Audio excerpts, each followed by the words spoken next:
Boa noite. Tô só esperando a Ana Luísa chegar aqui, que essa live é da jornada Conexão Família. Ah, chegou. Para ela que vai dar início. Aí. Ei, Boa noite, Ana Luísa. boa noite, tudo bom? Tudo jóia? Avisei aqui Que mais ou bom. menos pro pessoal que estava esperando você para você dar início, tá? Então, joia. Então, primeiro eu queria agradecer, né, Gleide, de você ter topado o nosso convite, o meu e da Fernanda Borella. Né, essa semana de live está fazendo parte de uma jornada que chama Conexão Família, que a gente está fazendo com um grupo de pais, né, para trabalhar a questão da disciplina positiva, tanto da infância quanto da adolescência.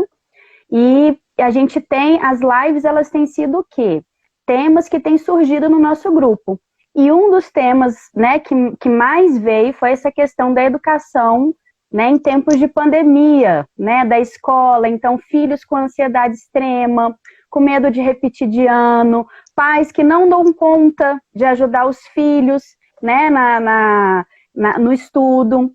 E aí eu queria trazer, assim, para iniciar e passar para você, né, desse processo todo, que hoje é o 10 de setembro, né, que a gente está vivendo aí a prevenção do suicídio, né, e a gente conversou mais cedo, né, e me veio muito pensando agora essa questão da prevenção do suicídio, da escola, né, ser esse trem, né, não um trem da vida, mas um trem que entra, né, na nossa vida, a gente entra nele muito jovem e sai, ou às vezes a gente nem sai, a gente continua sempre estudando, está sempre se aperfeiçoando, né, então dessa escola dela né, nesse trilho dela ter tanto a questão acadêmica quanto a questão emocional, do desenvolvimento emocional. E aí, por isso que eu queria trazer essa questão do trilho, porque esse desenvolvimento emocional começa na escola e na família, né? E esse desenvolvimento emocional, aliado a um acadêmico leve, né, tranquilo, rico de aprendizado, que tem o respeito do outro, a gente previne, né, a questão do suicídio lá na frente. Então, nesse trilho aí, eu queria iniciar essa nossa live trazendo essa reflexão, né, o quanto que a gente às vezes só quer prevenir o problema quando ele já está instalado, e o quanto que a gente pode começar antes, né, e essa questão da educação é super importante, né, então, não sei se você já se apresentou, eu esqueci de me Não, não. apresentar, nunca Se lembro dessa apresenta aí. parte, aí a gente acha que está em casa, né? Todo mundo Que conhece a já gente, conhece, já sabe, né? né? Mas eu sou Ana Luísa, eu sou psicóloga, neuropsicóloga, sou educadora parental certificada pela disciplina positiva também, e tenho vindo aí nessa jornada de construção de novos caminhos para a gente estar apoiando os pais no processo de educação dos seus filhos, né, no processo de desenvolvimento. Então, é um ponto super que tem, assim, me apaixonei, né, 1 ano e meio atrás, eu já sou apaixonada pela infância e pela adolescência, então isso veio a somar, né, e tem contribuído muito para poder trabalhar com os pais que chegam no meu consultório, para poder trabalhar com quem está aqui. Então, a gente espera que essa live seja muito rica aí para vocês, pais, que estão vivenciando essa questão aí da escola em casa, né? É Vamos verdade. lá, Bem, Gleide. eu sou a Gleides. Hoje eu sou formada em pedagogia. Hoje, atualmente, eu estou como professora de segundo, terceiro e quarto ano do ensino fundamental. Estou também como orientadora pedagógica nessa escola que eu trabalho. Tenho pós-graduação em alfabetização e letramento. E sou também educadora em disciplina positiva no contexto escolar.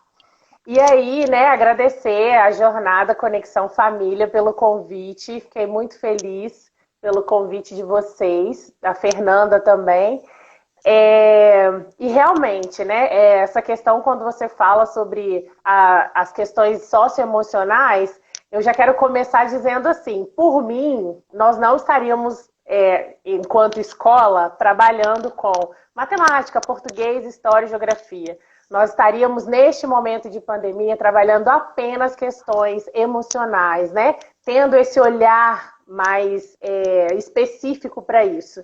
Justamente porque isso desencadeia muitas coisas, né? Quando o emocional ele está abalado, ele gera, sim, uma desmotivação. Igual, por exemplo, né? O nosso título é Socorro, meu filho não quer fazer, né? Não quer assistir às aulas, não quer... E a gente tem que entender, né, perfeitamente. Se a gente observar o cenário, né, que antigamente, até 18 de março, por exemplo, os pais estavam trabalhando, né, as crianças na escola, e aí no final do dia eles se encontravam, tinha aquele contato, muitas vezes, né, eu conheço crianças que tinham rotina de 7 da manhã às 7 da noite na escola, então era um período muito pequeno ali com os pais, e de repente, dia 18 de março, para tudo, fecha tudo, todo mundo dentro de casa.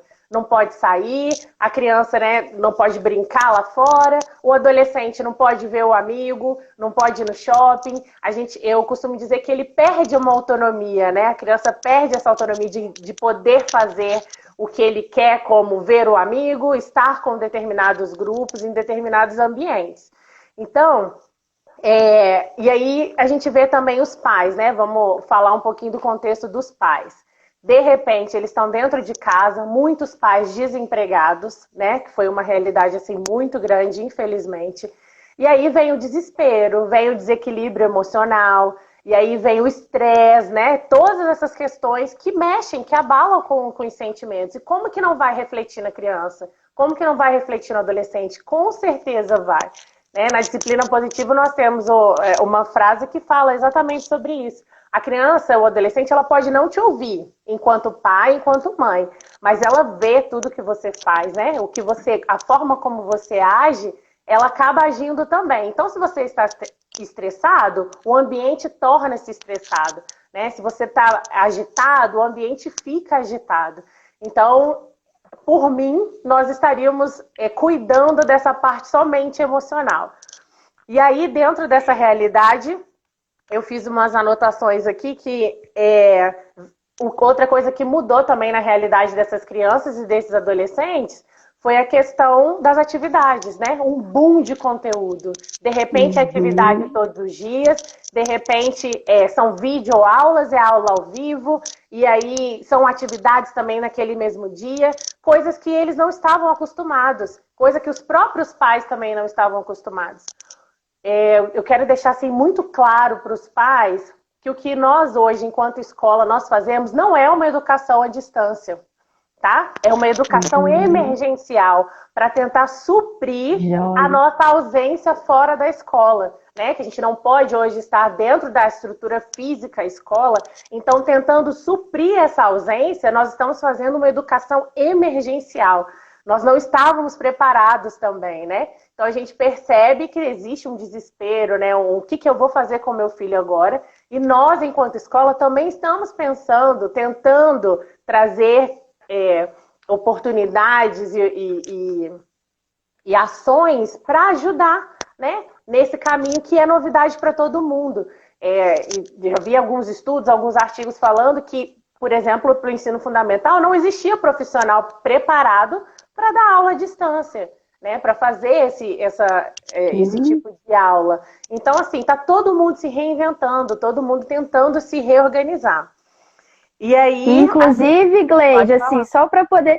As crianças também estão se reinventando, né, nesse processo. Então, elas também estão tendo que ter esse novo modo de olhar para a professora, que não é a professora ali de carne e osso que tá, mas é numa tela, né, e que às vezes trava, perde, tem a questão de conexão. Então, o quanto que isso mexe com o emocional, né, dos alunos, e mexendo com o emocional dos alunos, interfere na aprendizagem, né, na atenção, né, na memória, tudo isso interfere.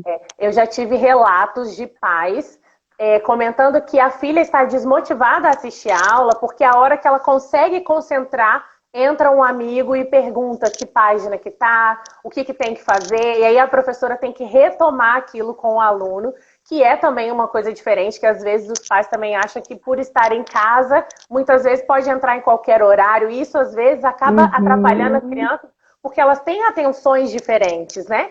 Então, assim, tem criança que consegue, com o visual, gravar o que foi falado e pronto. Agora tem outra não, que exige um nível de concentração maior. E aí, a hora que ela se concentra, acontece algo que interfere aquele momento ali. Então, é um motivo que a criança pode estar se sentindo desmotivada em querer assistir e participar dessas aulas, né? E aí, uma outra coisa também que eu penso que pode ser desmotivador, né? É a questão da vergonha. Muitas escolas exigem que as câmeras estejam ligadas, e aí a criança já tem aquele todo trabalho com a autoimagem, e aí ela precisa ficar com a câmera aberta. Então isso é um fator também que desmotiva, né? Não, então eu não vou entrar, não quero assistir a aula porque eu vou ter que aparecer. Então ela não tem essa liberdade de querer assistir a aula mais no cantinho dela, né? Mais retraída, que a vergonha, muitas vezes, ela realmente também é um fator que interfere na aprendizagem. Eu tenho visto muito, Gleide, eu atendo adolescentes no meu consultório, né, e eu tenho visto muita reclamação em relação a isso.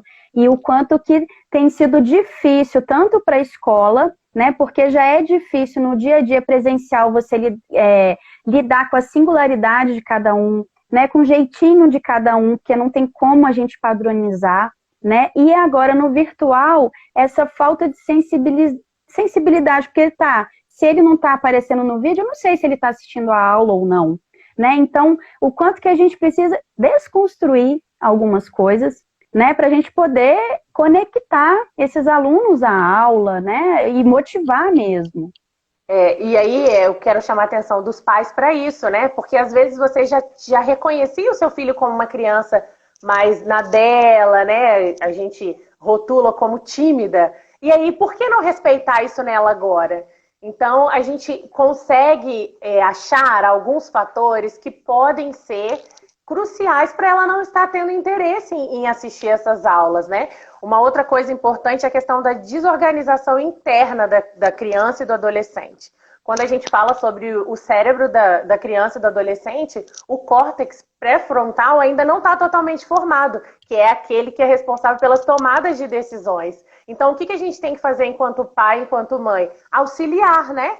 Dar algumas escolhas limitadas, ajudar ele a organizar os pensamentos. Às vezes é uma pequena ajuda que vai fazer toda a diferença motivacional na criança, né? E no adolescente também.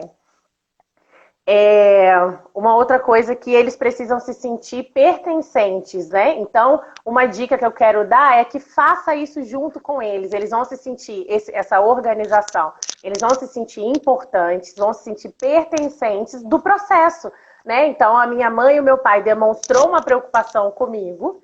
Então, agora nós juntos vamos estabelecer vamos nos reorganizar.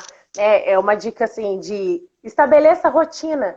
Hora para tudo, né? O momento ocioso, ele não é bom, né? Nem para a criança e nem para o adolescente. Então, junto com a criança, junto com o adolescente, estabeleça a rotina do dia e inclua a aula, né? Seja a atividade, seja a aula online, coloque dentro da rotina e mostre para ele a importância, né? Dela ter que estudar e que aquele momento é uma hora do estudo e que depois ela pode fazer uma outra coisa, que nessa rotina você também consiga incluir tanto as coisas que ela gosta, quanto as coisas que ela precisa fazer, que aí no caso ela não teria escolha, né? Então, você está conseguindo encaixar na sua rotina isso, que é algo que você gosta. Então, agora eu vou colocar algo que é uma necessidade para você, né? E, Gleide, tem uma questão que eu acho interessante com o adolescente. Eu tenho visto, todos os adolescentes que eu tenho trabalhado, eles são muito resistentes à palavra rotina, né? Então, não, para que rotina? Não precisa, eu não consigo seguir rotina.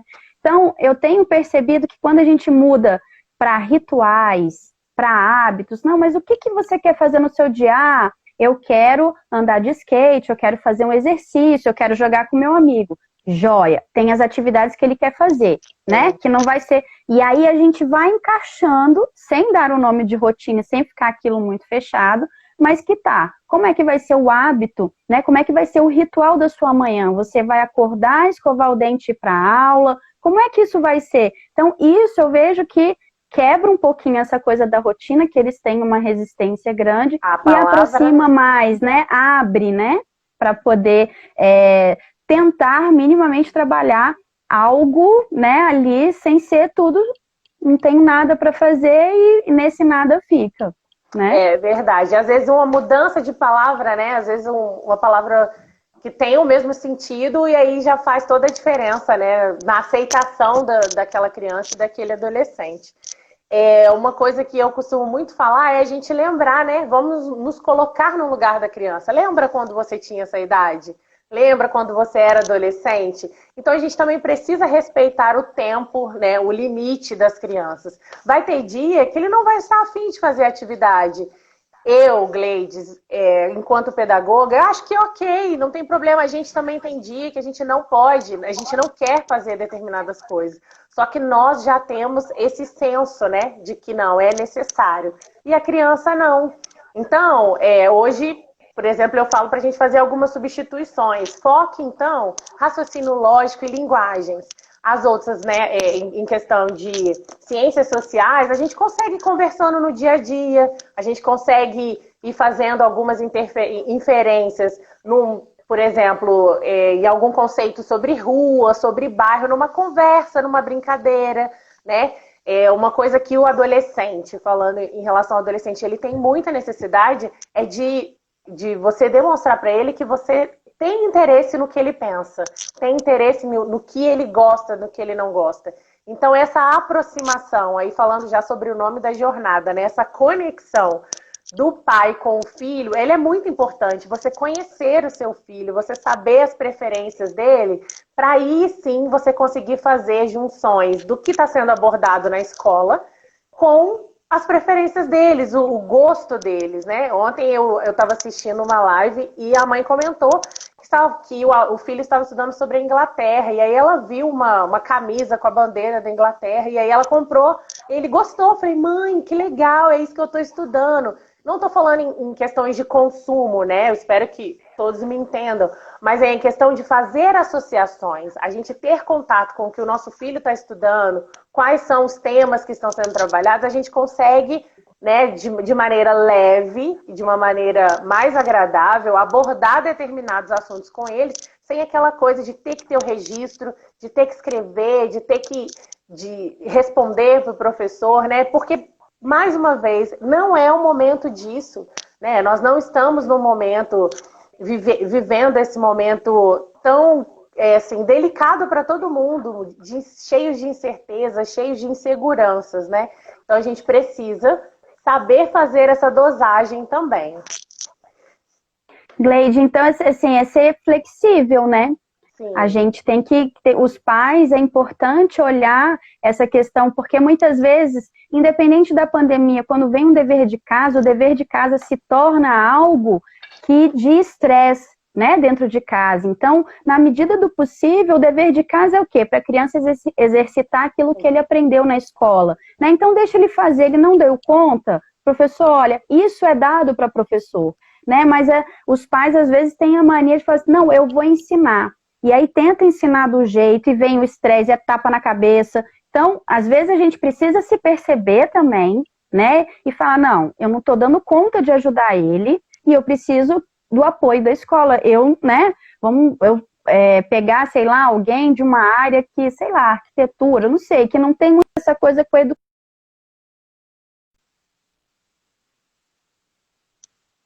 para poder lidar, né, com o filho ali naquele momento. Então, como é que a gente pode estar sendo flexível e olhando para a gente aquilo que a gente dá conta, né, também, e falando, ó, escola, me ajuda aqui nesse processo, porque, e quando a gente vem essas coisas do aprender muito ali com a grosseria, com a ameaça, isso bloqueia, isso desmotiva, né, então a gente precisa olhar para nós, pais, vamos dar conta, não vamos, porque senão, nessa ânsia, não, ele não pode perder o ano, a gente está colocando tanta desmotivação e tanto desânimo de que eu não dou conta, eu não sou capaz, que isso vai refletir lá na frente, né? Então, às vezes, é melhor a gente frear um pouquinho, né? Desacelerar, né? Eu falo. Isso. Vamos desacelerar, porque realmente, é claro que enquanto pais, existe aquela expectativa, né, no filho, e aí muitas vezes essa ansiedade que o pai sente, ela é depositada no filho, né?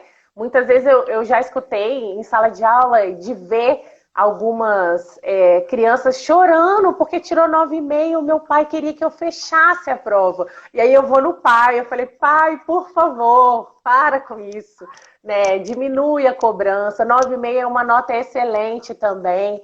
E aí, voltando, né, em relação a pedir apoio à escola, tem até um comentário aqui até da minha amiga Camila, ela falando que é muito triste não ver que muita gente não tem apoio da escola. E aí, realmente é complicado. Eu não querendo justificar, né? Mas eu sempre comento muito isso. A escola também tem hora que não sabe o que fazer. Ela não tem... Porque foi algo que ninguém nunca tinha vivido, né? Então, assim, uma dica é, além de pedir ajuda à escola, ofereça ajuda à escola. Porque muitas vezes a escola não está pensando em determinado viés e você pensou. Então, ó...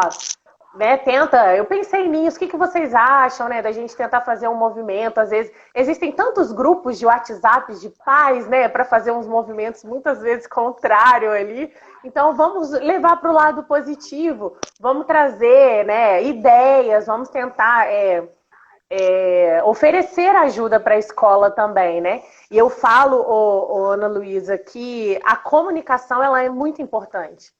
E aí a comunicação, tanto da casa com a escola, tanto dos pais com os filhos. A partir do momento que a gente consegue estabelecer essa comunicação, eu acho que tudo caminha flui com muita mais leveza, né? E aí eu vou te dar um exemplo do que aconteceu antes ainda, né, da gente sair da escola com a pandemia. Eu tenho um aluno que ele não comia fruta de jeito nenhum, mas nenhuma fruta.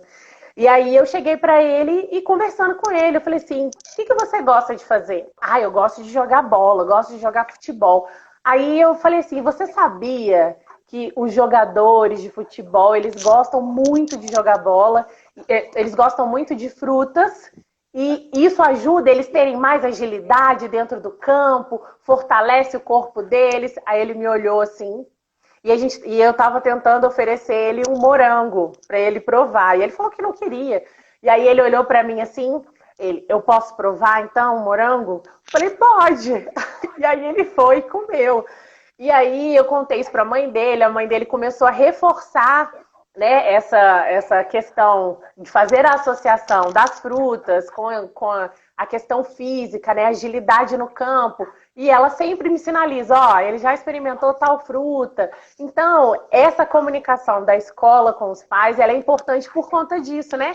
Que aí para a criança, a gente está falando a mesma coisa, é a mesma linguagem, né? E em relação à comunicação dos pais com os filhos, é exatamente a criança já crescer com a habilidade de sinalizar o que tá bom e o que não tá para ela, né? O que ela tá conseguindo, igual você falou enquanto pai.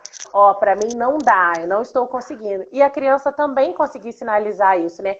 Mãe, hoje eu estou cansada, eu não queria assistir a aula, né? Ou então, mãe, eu não quero assistir porque eu tenho vergonha, né? A professora pede para abrir a câmera e eu não quero. Então, já desenvolver essa habilidade de fala e de expressar os sentimentos também. E aí a gente volta na questão socioemocional, que faz todo sentido nesse bom andamento, né? E desse desenvolvimento da aprendizagem. E a gente vê também, né, Gleides, que a criança pequena, ela está tendo horários específicos, até onde eu estou acompanhando, assim, né? Não é 3 aulas seguidas, isso vai depender da escola também, tem escolas que são direto, né? Mas da família também, para apoiar nesse processo de motivação, de ir estruturando, né? Preparando a criança para entrar na aula, porque às vezes ele está ali vendo um filme que ele gosta muito, se ele vai ter uma aula daqui 1 hora, eu não vou botar ele para ver um filme de 1 hora, porque ele vai querer acabar de ver aquele filme, é o que você trouxe, ele ainda não tem o freio de mão dele ali calibrado para puxar, preciso puxar o freio de mão, eu posso ver esse filme depois, porque eu preciso ir para... Não tem essa conexão toda que a gente tem. Então, precisa também da gente poder fazer esse preparo, né? E com adolescente eu vejo muito que tem aulas gravadas e aulas presenciais. Por que não a aula gravada ele poder ver depois, né? E às vezes eu tenho visto jovens que estão fluindo super bem com algumas aulas, porque eles vão ver depois no tempo deles, não é aquele tempo. Criança e adolescente que tem problema de déficit de atenção, né? Aquele do DEPAC que escuta, né? O distúrbio do processamento auditivo, que ele escuta, dá um bug aqui, ele não processa a informação. Então, quando ele tem o tempo dele para ver, o quanto que isso ajuda também, né? Então, a gente também pode ver pontos positivos sem ser naquela rigidez, né? O horário de aula tem que estar lá na aula. Sendo que mudou tudo, a rotina mudou toda com a quarentena. Então, ninguém mais, tá? Quantas vezes a gente acordou e passou o dia inteiro de pijama até a gente conseguir engatar novamente, né? Então, precisa desse momento de adaptação e a gente também se adaptar, sair da rigidez daquele horário corrido. Igual você falou, né? Em alguns casos a gente não conhece a realidade de todas as escolas. Alguns casos tem sim essa questão do vídeo. E aí o adolescente ele acha que muitas vezes ele vai dar conta sozinho. Mas aí a gente precisa da intervenção dos pais, né? De acompanhar esse processo, de estar ali sempre lembrando, retomando, né? Na disciplina positiva a gente estabelece os combinados, né? A gente traz como ferramenta estabelecer os combinados e sempre fazer uma pergunta para ele em relação ao que nós combinamos, que agora é o horário de quê. Então, sempre trazer a memória deles, o que eles têm que fazer, né? Então, não falar assim, agora tá na hora da sua aula. Não, ele não teve tempo nem de pensar aquilo. Então, quando você faz a pergunta, direciona a pergunta, e aí ele vai pensar, vai relembrar toda a rotina, todos os combinados que vocês fizeram, e aí ele vai assumir a responsabilidade dele, que ele tem um momento que dentro do dia ele precisa pegar aquele vídeo, assistir e fazer e cumprir com as suas responsabilidades, né? Porque se a gente também deixar por conta deles, eles não querem. Um outro fator muito importante que eu observo que as crianças podem não estar querendo mais, né? Às vezes tem umas que você pergunta assim, eu quero voltar para a escola, e você, eu não. Ele não quer por quê? Porque agora ele tem o pai e a mãe por perto. Agora ele tá num contexto em que os pais estão mais próximos. Então, rever também, né? Como que era ter esse olhar, né? De como que era a rotina de vocês antes e como que ela é hoje. E o não querer fazer atividade também é uma forma que a gente chama até de um objetivo equivocado, que é da atenção indevida. Ele vai fazer aquilo, né, de não querer, para quê? Para você chegar perto dele, meu filho, por que você não quer? Ele está tendo a sua atenção, né? Então, assim, muitas vezes a falta de motivação para não querer assistir às aulas, às vezes está numa ação que não acontecia dentro de casa antes e que agora está acontecendo, que é ter o pai e a mãe por perto, né? Perfeito isso que você está trazendo, né? E muitas vezes o pai olha para essa atenção indevida, que a gente chama como pirraça, né? Como ele não quer seguir as ordens, e não, ele está dizendo, ei, né? Essa foi a forma que eu encontrei com o meu cérebro, que não é tão, assim, amadurecido como o seu, de encontrar atenção. É assim que eu consegui, que você fala, muitas crianças falam, não consigo fazer o dever. É para quê? Para você sentar do lado dele, né? Não consegui fazer. Ele tá ali, então a gente precisa ver esse tempo. O tempo inteiro eu tenho que estar lá? Não. Mas significa o quê? Você está precisando dar mais atenção para ele em outros momentos, para ele conseguir estar nesse momento, né? Sem você junto o tempo inteiro. Então, isso é perfeito.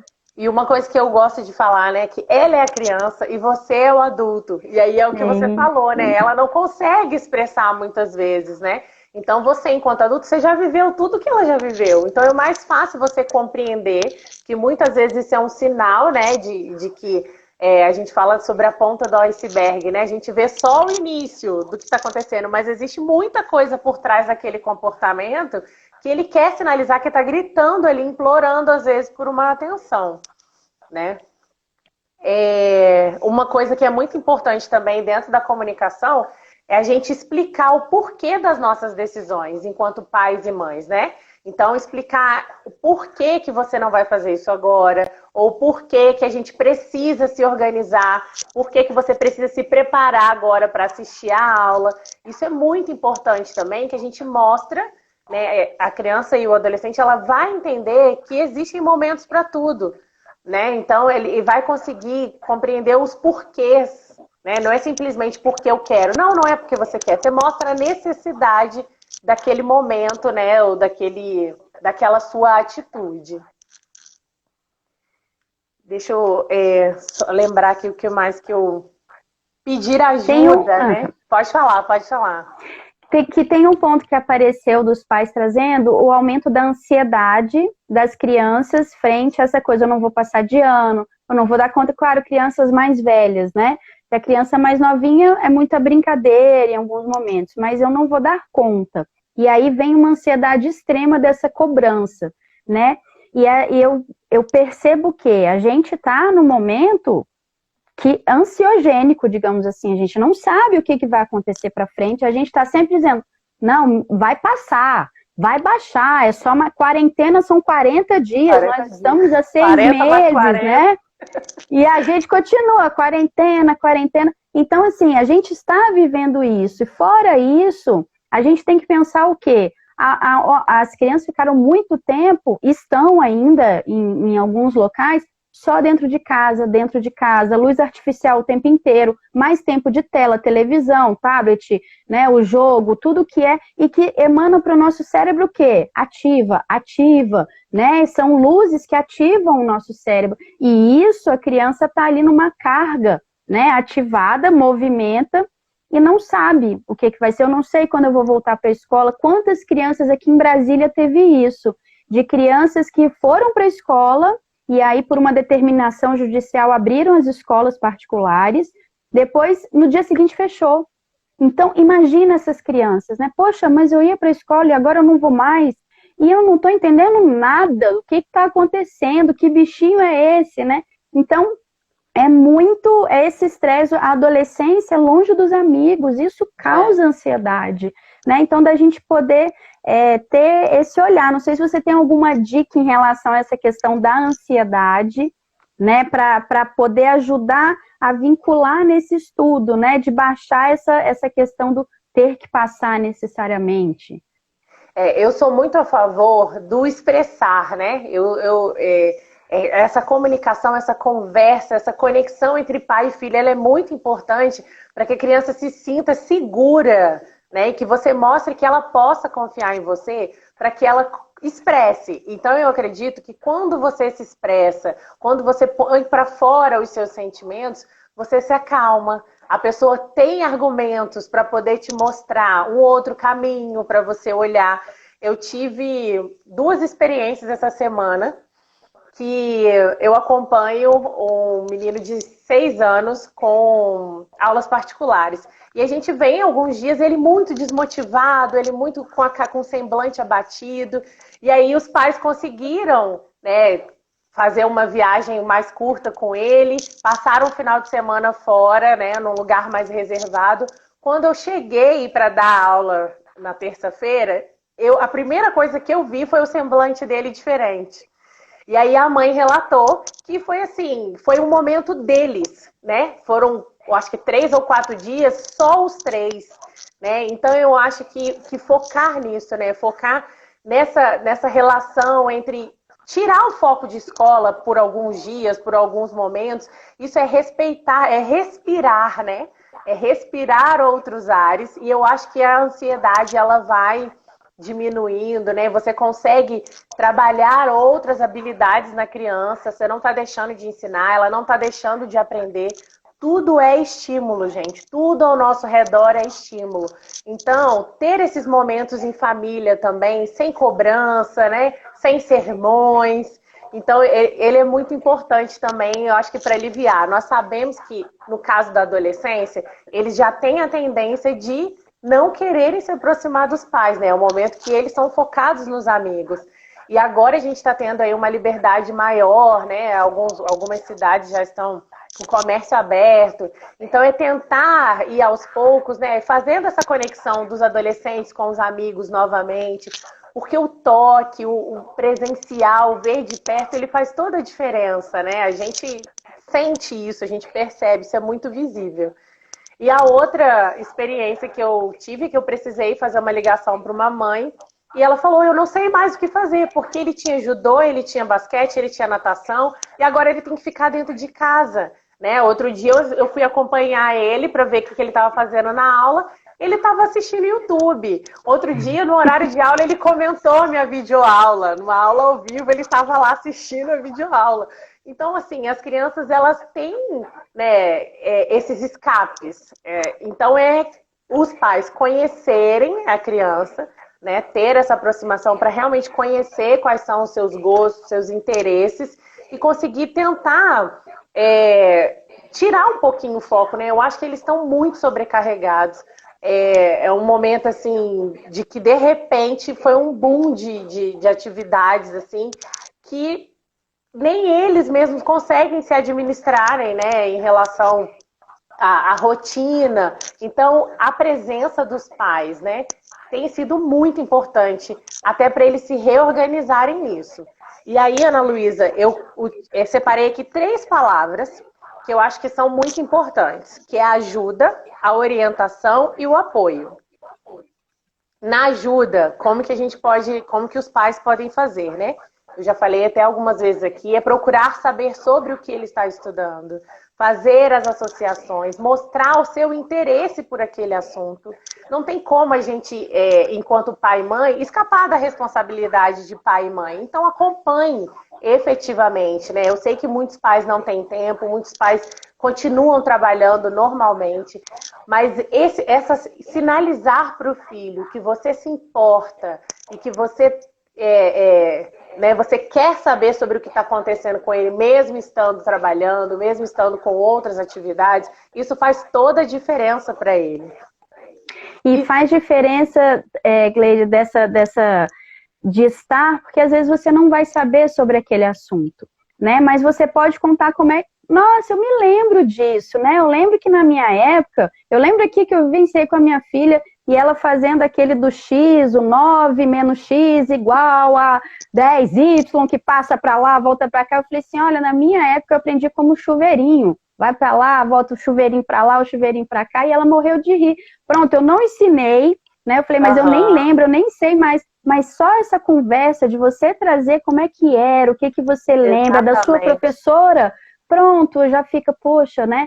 Ele também passou por isso, né? Já é um momento ali que dá uma baixada, ajuda ele a poder se conectar novamente, né, com a matéria. Eu falo muito sobre isso. Às vezes eles têm muito medo de errar, né? De não vou arriscar porque eu vou errar. E aí, a gente contar fatos, né, que nós também tivemos frustrações, que nós temos frustrações, isso é muito importante também, né? Isso cria uma conexão muito bacana, porque aí a gente demonstra empatia.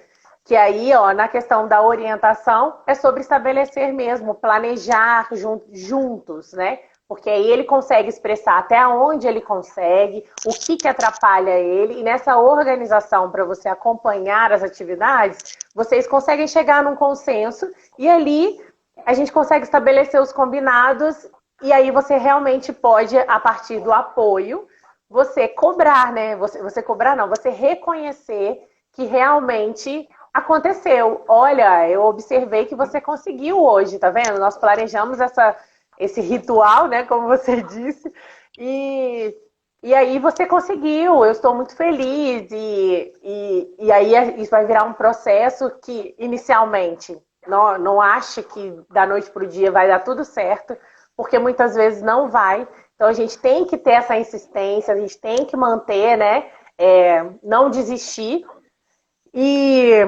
aí vem também, Gleides, nesse que você está falando do como desse processo, tá? O que deu certo, eu posso trazer o encorajamento, né? Puxa, tá vendo? Você conseguiu, né? Foi seu esforço. Mas tem um lado também de quando não consegue, sei lá, receber uma mensagem, que agora é tudo, né? Às vezes vem pelo celular, não tem mais bilhete de professor, né? Recebeu a mensagem de que não fez a tarefa. E a gente muitas vezes tem a mania imediatamente de falar assim, por que você não fez? Você tinha todo o tempo livre, né? Porque, e da gente poder falar assim, o que que aconteceu? Ó, recebi, né? Aconteceu alguma coisa? Será? Ah, não fiz, eu tive dificuldade, eu mandei, não chegou. Então, vamos ver com a professora, manda de novo, você tem salvo, porque acontece isso, né, também. Então, da gente conseguir também chegar nessa questão do erro, digamos assim, do que não fez de uma outra forma também, de uma forma positiva, que não necessariamente o erro é o quê? Ele é uma oportunidade para aprender. Então, se eu já chego com algo, eu vou falar, nossa, eu sou só culpada, eu só não consigo fazer nada certo. Então, de eu conseguir trazer, né, essa oportunidade de aprendizado e entender o que aconteceu para eu poder, né, recalcular a rota aí com ele, né, para poder justamente dar esse apoio que você está trazendo. E mais uma vez, a comunicação, né, se mostra muito importante, né? Então, a partir do momento que a gente consegue estabelecer essa comunicação, até a forma da gente abordar o filho, ela vai ser diferente, né? A maneira que você vai começar a tratar as situações vão ser diferentes. E aí, uma dica que eu trago como até uma ferramenta da disciplina positiva são as reuniões de família. São vocês separarem um dia, uma vez na semana, para tratarem de assuntos que muitas vezes é um incômodo do filho, né? Que às vezes é um incômodo do pai, e que seja um momento de, acima de tudo, de se ouvir, né? De ouvir o outro. Então é um momento em que a gente estabelece aquele tempo, né? Por exemplo, toda quarta-feira, 8 horas, nós vamos sentar para conversar em família. E aí cada um vai ter a oportunidade de falar e o outro não precisa se justificar em relação àquilo. É só ouvir e a partir do momento que você ouvir, você trazer a reflexão, né? Fazer a autorreflexão e agir diferente dali para frente. Porque muitas vezes uma desmotivação da criança, ela tem a ver com uma atitude do pai ou com uma atitude do irmão, e que às vezes ele não sabe expressar aquilo, né? Ou às vezes expressa da maneira errada, no momento errado. Então, a partir do momento que você consegue estabelecer o dia, né? O dia da família para conversar sobre assuntos que muitas vezes no dia a dia não dá tempo, né? Inicialmente, uns não vão querer falar, depois você vai começando a ver que eles vão se sentindo mais à vontade e vão falando, que a gente também tem essa ferramenta, né, na sala de aula, que é a reunião de classe, e é assim que acontece. Inicialmente eles não confiam, não vou falar. E a partir do momento que ele vê que ele se expressa e ele não é acusado, ele não recebe sermão em relação àquilo, ele sente a liberdade de falar, né? Ele se sente à vontade, pertencente àquele grupo e sente confiança e acaba, né, falando o que sente e o que pensa. Conecta, né, Gleides? Faz justamente a conexão. Eu costumo dizer que quando a gente abre, a gente tem mania de falar, vamos abrir os olhos, não, vamos abrir o ouvido aqui para poder escutar, né? E só escutar, você não precisa abrir sua boca, você escuta, né? E sem precisar falar, vai passar, não fica assim, não. Porque eu tenho visto muitas vezes as crianças recebem do pai assim, olha, não liga não, se você é repetidiano, você faz de novo, mas ele está vivendo aqui agora, ele está dizendo para você que ele está com medo de repetidiano, e você fala que não é nada não, é como se a gente desconsiderasse esse sentimento dele. E aí, o que muitas vezes eles fazem? Eu vou fechar, eu não vou falar nada, eu vou guardar para mim, né? Então, a gente precisa dessa escuta que você está trazendo numa reunião, numa sentada, né, com a família, mas que a gente vai, enquanto adulto, escutar. E aí, com ele, buscar a solução. Ok, não foi legal, tá ruim. Qual a solução que a gente tem? Inclusive, a gente também poder ver, pai, mãe, você tá berrando muito comigo, né? O que tá acontecendo? Tô nervoso, né? O trabalho, desculpa, tá aqui. Qual a solução que a gente pode buscar? Né? Então, a solução é para todo mundo. É família, né? É família, é aquele núcleo, é a sala de aula que está ali, né? Para buscar essa solução. Né? Em conjunto, eu acho que isso reflete a escola também nesse online aí. Quando você trouxe dos pais buscarem a escola, vamos buscar uma solução e não vamos só ficar reclamando e falando mal da escola, que às vezes a gente fala tão mal da escola perto dos filhos que eles começam, eita, minha mãe também não está satisfeita com a minha escola aí não, e aí né, a motivação desencadeia, exatamente. É verdade. Você falou, não vou lembrar agora, mas em relação lembrei. Em relação ao adulto falar, que o adulto também se expresse, seja sincero, né? Que neste momento, gente, ó, reconheça, né? Ó, hoje não foi um dia bom para mim. Eu estou muito preocupado com algumas situações do serviço. Hoje eu estou com muita enxaqueca, que é algo muito recorrente, né? Que o corpo acaba sentindo essas pressões todas do trabalho, não tem acaba refletindo. Então, que você também comece a fazer o exercício, né?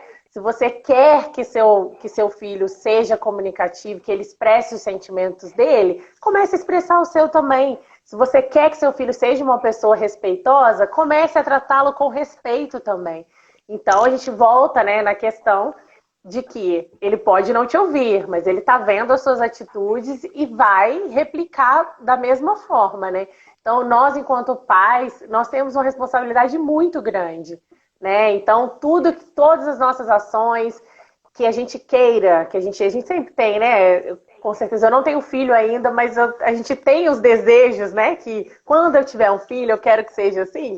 Então, eu fico imaginando o pai que já tem, né? Já tem ali o filho, então tem os desejos, tem os anseios, e que eles sejam, né, reflexos das suas atitudes, das suas ações. Outro dia eu vi uma chamadinha falando sobre isso, né? Você quer que seu filho seja respeitoso, mas está furando a fila no mercado. Você quer que seu filho, né, não minta, mas quando o telefone toca, você manda falar que você não está. E aí a criança fica confusa. O que eu faço? Eu não estou entendendo. O que o meu pai quer de mim, né? Como que eu vou agir daqui para frente? Então a gente precisa ter essa reflexão sobre as nossas ações, sobre as nossas atitudes, sobre o nosso falar, né? Igual você deu o exemplo aí perfeito sobre isso, né? Que às vezes você está reclamando, você está falando mal e a criança está só ouvindo. Muitas vezes ela até já entra no assunto ali, você fala assim, ó, você está ouvindo? Tá, está prestando atenção, né? Então nós temos que ter esse olhar atento. Ô Gleides, queria que você, você tá nessa sala de aula, você tá enquanto, né, do outro ladinho da tela, né, a família tá de um lado e você tá vivenciando isso do outro. Queria que você pudesse também, eu acho que você trazendo esse olhar, né, os desafios também que tem, né, do professor para poder puxar a atenção, de falar com um monte de bolinha e não falar com rostos, né, porque já é difícil a gente falar assim, eu tô te vendo aqui, mas é estranho, né, e quando você só vê a bolinha ali, né, às vezes nas salas de aula eles não aparecem, né, como é que também é esse desafio? Porque isso, né, é uma via de mão dupla aí, não é só dificuldade em casa, né? Tem uma dificuldade do outro lado também. Como é que está sendo assim a sua experiência? Então, eu vou falar, igual eu falo com os meus alunos, momento desabafo, tá? Gente, realmente, né, não tem sido fácil. Com quem eu tenho a oportunidade de conversar, eu falo. Tem sido muito desafiador para nós, enquanto professores. Eu falo, ninguém acredita. Eu morro de vergonha de fazer live, eu morro de vergonha de gravar vídeo. A hora que eu começo, eu consigo relaxar, mas o começar é tudo muito estranho. Você estava acostumado a sentar numa roda e conversar com as crianças, e ela vir subir no seu colo e puxar cabelo e querer arrumar e querer me empresta tiara. E de repente você tem que falar por um telefone, você tem que falar por um computador. Eu falo também, nós não estávamos preparados, eu mesmo, meu computador era para abrir o Word uma vez por semana. E de repente o meu computador, ele teve que abrir várias telas, ele teve que compartilhar tela. E aí trava, gente, não estava esperando. Então, isso tudo mexe com a gente enquanto professor também. Poxa, eu queria, né? A gente tem que fazer essa transposição do que seria presencial para algo virtual. Também a gente tem se reinventado todos os dias. O que eu posso fazer para nessa aula, que seria algo de todo mundo junto, cada um compartilhar, né? E de repente a gente está ali, dando, igual você falou, de cara com algumas bolinhas, e aí alguns alunos, às vezes, né, a gente percebe que liga ali só para marcar presença e sai. Então a gente fica tentando fazer da melhor maneira para a aula ficar atrativa, ficar algo gostoso e prazeroso de estar com eles. Eu muitas vezes falo, gente, ó, hoje aqui tá muito frio, ou aqui tá muito calor. E aí eles vão falando também um pouco, né, disso, porque quando era presencial eles gostavam de relatar sobre o que acontecia com eles em casa. Então, a gente tem também tentado fazer essa aproximação com o aluno, relatando, né, sobre as nossas vivências, sobre o que a gente o que a gente espera, né? Gente, eu tô morrendo de saudade, às vezes a gente manda vídeo de aniversariantes, isso tudo para também tentar trazer um conforto para eles, enquanto a gente está nessa situação virtual, né? Porque realmente não tem sido fácil, assim, é tudo muito estranho. É o que você falou, eu tô te vendo, mas eu não tô te tocando, sabe? Eu não posso encostar na sua mão. Eu tinha muito isso de ir lendo o texto na sala, ir passando entre eles, encostava a mão, botava a mão no ombro. Isso tudo conecta a gente ao aluno, né?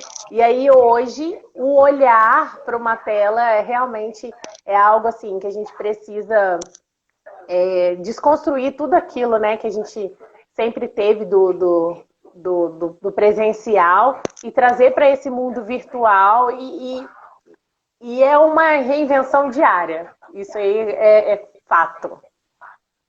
Eu acho, né, Gleides, que assim, essa vivência que a gente está tendo, ela trouxe o desafio e nos mostrou a importância dessa questão do toque, da conexão, né, da gente estar junto, né, a gente às vezes sente falta quando a gente não tem mais, né, então isso trouxe pra gente, e mais do que nunca, se a educação já precisava dessa parceria com a família, agora então a gente tem que formar uma rede, né, de conexão, uma rede para poder fazer com que dê certo, porque não é nem fácil para o lado da escola, né? As escolas não estavam preparadas, dos professores e nem para a família, né? Então está todo mundo se reorganizando, mas a gente tem a tendência de apontar, né? A gente aponta, é a escola que não está se organizando, é o professor que não sabe isso, é o meu filho que está desorganizado, é o meu filho que não me obedece, sou eu que não tenho paciência. Então a gente precisa buscar essa solução, só que se a gente não tiver essa conexão, né, a gente não vai conseguir, igual você trouxe, não é uma educação à distância, né, tá sendo aulas online, pensadas às pressas, aprendidas, né, os professores estão aprendendo às pressas, e a gente, porque um EAD, que é educação à distância, tem toda uma metodologia, tem ferramentas para você poder trabalhar, e quando se fala de criança, né, tirando os adolescentes que já se viram sozinhos, e mesmo assim a gente tem ferramentas, eu falo enquanto psicóloga infantil, eu não estou mais atendendo online crianças, porque eu preciso do pai comigo, e o pai ele está estressado, ele quer um momento, então assim, eu não tenho como às vezes ter ferramentas para poder trabalhar, e eu vejo isso na educação também, né, a gente não tem essas ferramentas, então a gente precisa do pai e falar assim, olha, eu sei que é difícil, que você tem coisa para fazer, mas eu preciso de você me apoiando aí até para eu pensar algo novo. Se eu quiser que ele, né, um joguinho num PowerPoint, eu preciso de você apoiando o seu filho. Então, é muito complexo, né? Tá complexo para todos os lados. Então, a gente tem que tentar buscar essa leveza e sair daquele padrão que a gente tinha, só da nota boa, né? Eu acho que é ver a conquista a cada passo, né? É verdade. E eu falo que essa compreensão dos pais, né? Eu vou só. Nosso tempo já está quase acabando, Ana Luísa. Faz uma análise, né? Assiste o primeiro vídeo que a professora mandou lá no início da pandemia, lá em março, e assiste um vídeo dessa semana. Você vai conseguir ver, você vai conseguir identificar que já houve uma evolução.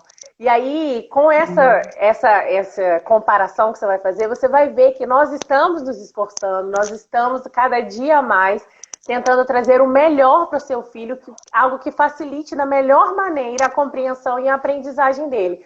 Porque hoje a nossa função é essa, né? É acreditar na aprendizagem, é confiar que a educação ela é tudo na vida de uma criança e de um adulto, né? Então, para termos adultos, né, respeitosos, para termos adultos que sejam conscientes, né, de tudo que está à volta, a gente precisa ter uma educação. Então, nós estamos, assim, com certeza, vocês podem ter certeza que cada dia nós, enquanto professores, estamos nos reinventando para o melhor da aprendizagem do filho de vocês. E as crianças também, né, Gleides? Elas também estão se reinventando, e se a gente for pensar lá atrás e o agora, também, a gente, né, acaba que vai se adaptando, chama o reajustamento criativo, a gente precisa ser criativo, não adianta mais a gente querer seguir aquela rota que era quando a gente tinha antes da pandemia, a gente precisa criar, a gente precisa recriar os nossos olhares em relação às questões, principalmente a educação, né? Então, assim, Gleides, foi super rica a nossa troca, eu adorei, eu espero que o pessoal também tenha gostado muito, né? Eu acho que traz justamente essa leveza, vamos sair só da nota 10, né? Vamos olhar o 10 da emoção, né? Ver um 8, um 7 como uma conquista nesse momento e não como fracasso, né? Para a gente cuidar das emoções, eu acho que é momento realmente de cuidado. Né? Então, assim, obrigada por você ter aceitado o convite. E eu espero que a gente tenha mais trocas por aí, que seja só o primeiro encontro. Que a gente tenha vários. À disposição, viu? Muito obrigada a todos. Então tá bom. Muito obrigada, jornada e Conexão em Família. Sucesso para vocês. Boa noite. Valeu, Gleides. Até. Boa noite. Tchau, tchau.